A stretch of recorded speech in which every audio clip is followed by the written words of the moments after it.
আপনারা আপনাদের মহিলাদেরকে আল্লাহর দোহাই আপনারা বাজার থেকে ফিরান, আপনারা বাজার থেকে ফিরান। খোদার কসম নবীজি বলছে যে পুরুষ জীবিত থাকতে তার অধীনস্থ মহিলা, পুরুষ জীবিত অথচ তার অধীনস্থ মহিলা স্ত্রী কন্যা বেহায়া বেপর্দা চলাফেরা করে, আল্লাহর কসম নবীজি ওই পুরুষকে বলছে দাইয়ুস, ওই পুরুষের জন্য জান্নাত হারাম।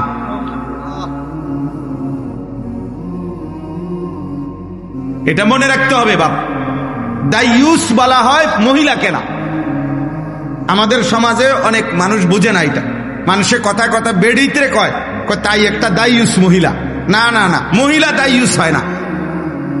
দাইয়ুস পুরুষকে বলে, পুরুষ যেই পুরুষের অধীনস্থ নারী বেপর্দা, যেই পুরুষের অধীনস্থ নারী বেহায়া, যেই পুরুষের অধীনস্থ নারী বেপর্দা চলাফেরা করে, ওই পুরুষকে বলে দাইয়ুস। ওই পুরুষের জন্য জান্নাত হারাম।